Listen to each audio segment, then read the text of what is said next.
Hello!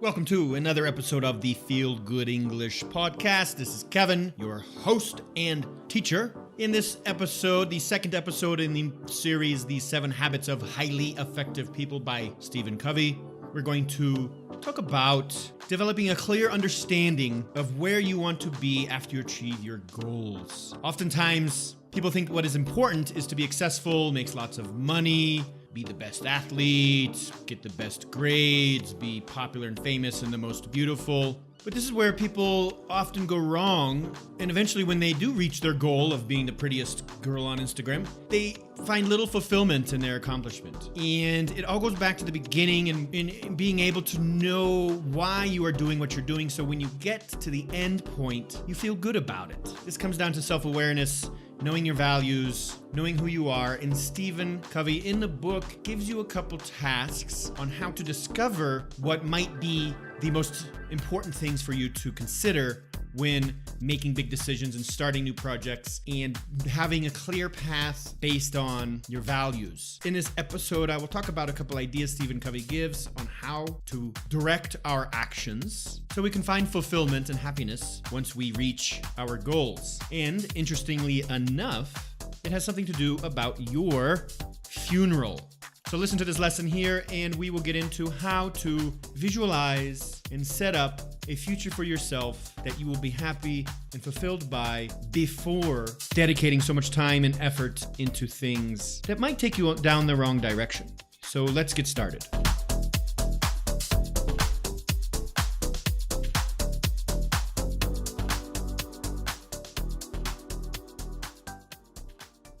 The second habit in this book, the second episode in this mini-series, is begin with the end in mind. I think this is extremely important. Begin with the end in mind. So many of us, we work so hard on goals, trying to achieve them as fast as possible, but we really don't even know why we're trying to reach these goals.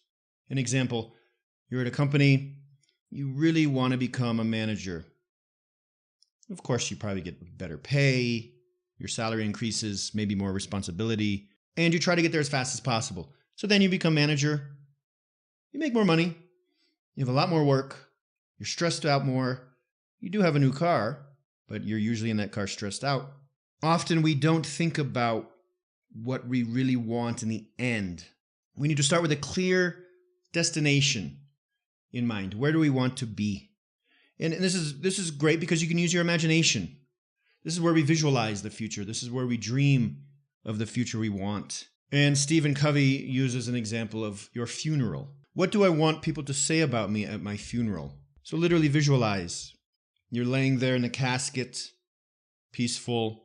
You got your nice suit on or nice dress on. Somebody may put nice makeup on you. Or, well, yeah, I guess if you're a man, you still have makeup because you're dead and you need to look pretty. What sort of person do you want to be remembered as? Somebody who worked hard, made a lot of money, didn't care about anybody else as long as they made a lot of money and was successful and whatever that means? Or somebody who cared a lot about their family and put their family first and the needs of others first? Or, whatever that may be, you can probably imagine what you would want to be remembered as. And this is pretty private, I'm not going to talk about what I want to be remembered as. I think these things are a little bit private. You don't have to share this with the world. And a big word here is self-awareness. Self-awareness is something that I think is so important. And for me, I'm always trying to connect. What do I value in life? What's important to me? Not what other people prefer. Not what they think is right for my life. Or a lot of times people think what's good for them is good for me too. Of course, that's just the way people are, I think. They assume that everybody's the same. They think if it's good for them, it's going to be good for us. Maybe your parents are like that. They grew up in a different time, a different generation. So they have different values and they assume it's right for you too, and that's fine. But awareness, being aware of who we are, helps us live an authentic life. Be authentic. Begin with the end in mind. What is the meaning behind the goals that I set for myself? What do I really want to achieve from this? What are the feelings, the emotions that I am going to create from these goals? And what are the feelings and emotions I will help be able to create for other people if I achieve these goals? So taking action on this, what do you do now? Again, visualize and detail your own funeral. Who is there? What are they saying about you? About how you lived your life? About the relationships you had? What do you want them to say?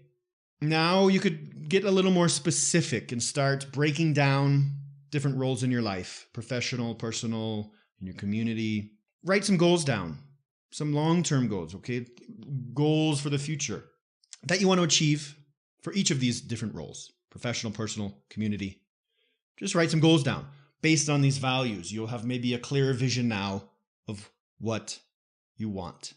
Also, the habit 3 is connected with this. It's going to help you focusing on specific actions to take to help you reach these goals, to help you reach the end.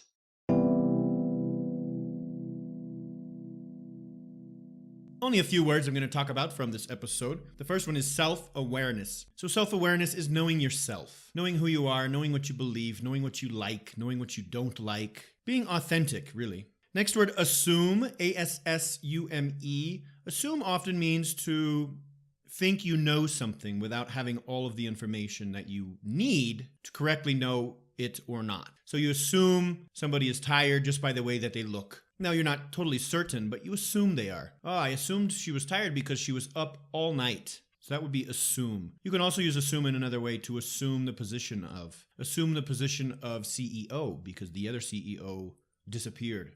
So I assumed the position of CEO. 2 meanings there. Last one, roles, R-O-L-E, a role. I already said role model, but also a role is a position that you take in a certain situation. What is your role at work? My role is director. I am the person that directs the office. Or what was Brad Pitt's role in that movie? What character did he play? What character did he play? That would be a role. So R-O-L-E is a role, is a position or character in. Role model is somebody who you look up to, a person who you want to model, right? So it's a person in a position of somebody who you want to model. Make sense? A role model.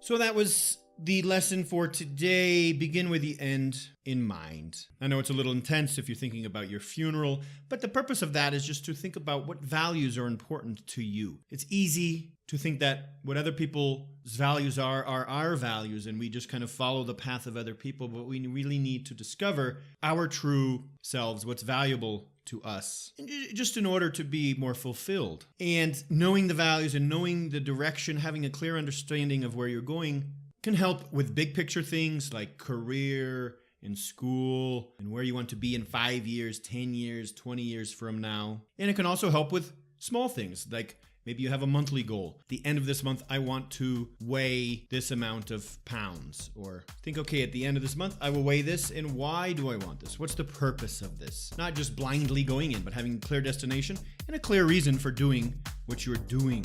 And here was your joke to leave you for the day. What did the janitor say when he jumped out of the closet? What did the janitor say when he jumped out of the closet? Supplies! See you in the next lesson.